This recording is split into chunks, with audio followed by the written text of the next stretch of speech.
All right, welcome. So if you've got a driver's license, you already know that getting behind the wheel can sometimes feel a bit like playing a high-stakes game. And honestly, just like any game, you absolutely have to know the rules if you want to survive and win.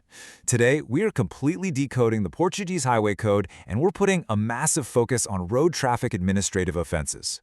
You can think of this explainer as your ultimate driver's survival guide. We are going to break down exactly what gets you into trouble, how the penalties actually work, and most importantly, how to keep your license totally safe. Let's get into it. Okay, let's dive right into our roadmap. We'll be starting with the three main types of offenses, and then we'll look at the fines and sanctions.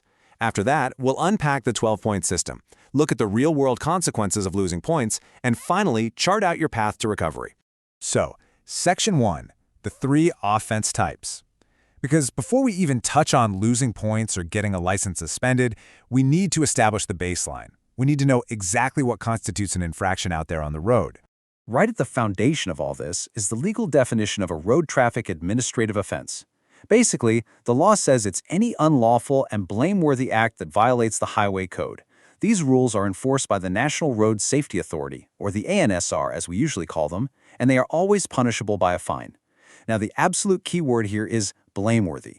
If you break the code, it's on you. You're held responsible. And the law breaks these offenses down into three specific tiers: light, serious, and very serious. And this brilliantly illustrates that there is a massive difference between those tiers. See, light offenses are penalized solely with a fine. They basically just hit your wallet, right? But serious and very serious offenses introduce something called an ancillary sanction. What that means, in plain English, is a driving disqualification, or sometimes vehicle impoundment. So you don't just pay a fine, you actually lose your privilege to drive. Which brings us to Section 2, fines and severe sanctions. As the infractions get heavier, the stakes escalate drastically. And it's not a simple flat rate either. If you don't pay the minimum legal fine right away, the final bill can scale up based on the severity of the infraction, your degree of fault, your past driving record, and even your current economic situation. Let's take speeding as a prime example here. Now, please don't try to memorize every single number on this table, but I really want you to grasp the core principle. The penalties scale based on exactly how fast you're going over the limit and exactly where you are. Notice the stark difference between driving inside versus outside built-up areas. Inside a town, going more than 20 to 40 kilometers per hour over the limit lands you a serious offense. But if you exceed the limit by more than 40 kilometers an hour in town, boom, you instantly cross into very serious territory. It is highly situational. Now, what's genuinely fascinating is how the system handles alcohol limits, because it completely depends on what kind of driver you are. For your standard, everyday driver, a blood alcohol level of 0.5 grams per liter is a serious offense. Hit 0.8, and it becomes very serious. But if you're a probationary driver or a professional, like driving a taxi or truck, the tolerance absolutely plummets. A mere 0.2 grams per liter triggers a serious offense for those drivers. It really shows how easily you can trip the wire into severe legal trouble, depending entirely on your license status. Aside from speeding and alcohol, there's actually a pretty long list of behaviors that fall into these heavier categories. Some are, well, obvious. Hit and run, or driving in the opposite direction on the motorway, which honestly hopefully goes without saying is a spectacularly terrible idea, but yep, it's explicitly listed as a very serious offense. But look at some of the more common everyday traps. Rolling through a mandatory stop sign or a red light, that's very serious. Using a handheld phone or even just wearing headphones while driving, that's serious. Crossing a continuous solid white line, or having unrestrained kids in the back. Those immediately trigger the severe penalties we just talked about. And what exactly is that severe penalty? Up to 2 years. Just let that sink in for a second. 2 years if you commit a very serious administrative offense. That ancillary sanction, that mandatory timeout from driving, can last anywhere from 2 months up to 2 entire years. For a serious offense, it's 1 month to 1 year. And here is the real kicker. The law explicitly states these sanctions have to be served on consecutive days. No breaking it up for the weekends, no pausing it so you can commute to work. It is continuous. Okay, moving right along to Section 3, the 12-point system. Back in June 2016, Portugal introduced the system to track administrative offenses.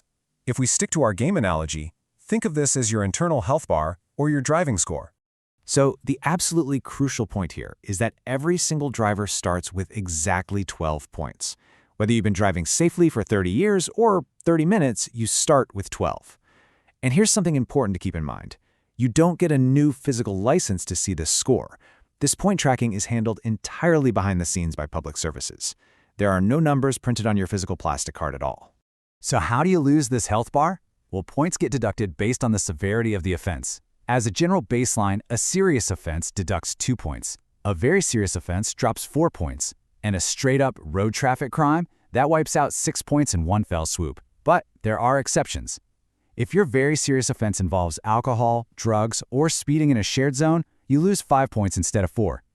Same goes for serious offenses. Alcohol, shared zone speeding, or a bad overtake at a crosswalk will cost you 3 points instead of 2. And remember, you guys, this point loss happens in addition to the fines and driving disqualifications we just covered. It's essentially a double penalty. Now, what if you have just a really genuinely awful driving day? The system does actually have a daily cap built in. If you commit multiple serious or very serious offenses on the exact same day, they'll deduct a maximum of 6 points. However, there is a massive glowing red exception here: offenses involving alcohol or psychotropic substances. The system has absolute zero tolerance for this. If you commit an alcohol or drug offense, those points are deducted no matter what, blowing right past that daily cap. Which brings us to Section 4, Consequences of Losing Points. I tend to call this the downward spiral, because as you'll see, the closer your score drops to 0, the harder it gets to keep yourself on the road. Let's move to the actual steps and see how this builds into real-world consequences. It happens in 3 very strict stages. Step 1, when your balance drops to between 5 and 4 points, you are legally required to attend a mandatory road safety training course. Step 2, if you drop further to between 3 and 1 points, things get way harder. You actually have to retake the theoretical driving test. And finally, Step 3, hit 0 points, and your license is officially revoked. And here's the catch. If you decide to just skip that safety course, or if you fail the theoretical test, you are fast-tracked straight to Step 3, automatic revocation. And yes, all of this is done entirely at your own expense. And listen, revocation is not just a slap on the wrist. The law is brutally clear about this. To quote the code directly, anyone whose license has been revoked cannot be granted a new license until 2 years have passed since the revocation took effect. Hitting 0 points is literally game over. You're sitting on the sidelines, completely unable to legally drive any motor vehicle for 2 solid years before you can even attempt to apply for a new license. Okay, let's bring the energy back up a bit, because it's not all doom and gloom here. Section 5 is the path to recovery. The system actually does allow you to earn points back and build a nice buffer against future mistakes. You can earn yourself a 1-up. Earning those points back basically just requires keeping a clean record over time. If you're a standard driver and you go 3 full years without committing any serious offenses, very serious offenses, or traffic crimes, you will automatically recover 3 points, up to a limit of 15. Now, if you happen to be a professional driver, say driving an ambulance or a heavy truck on duty, that clean record timeline is shortened to just 2 years to regain your 3 points. On top of that, when it's time to renew your license, if you don't have any traffic crimes on your record, you can voluntarily choose to attend a training course to earn an extra bonus point. And honestly, that voluntary course is the only way to reach the ultimate goal, 16 points. See, 15 points is the maximum you can reach just by being a good driver over time. But if you maintain that perfectly clean record and take the voluntary course at renewal, you max out the whole system at 16 points. That right there is the absolute peak score for the focused, safe driver. So after breaking down all the fines, the disqualifications, and the point deductions, I've really got to ask you, do you know exactly how many points are on your license right now? Like, right this second? Because remember, this is all tracked invisibly. You might actually be closer to a mandatory safety course than you realize.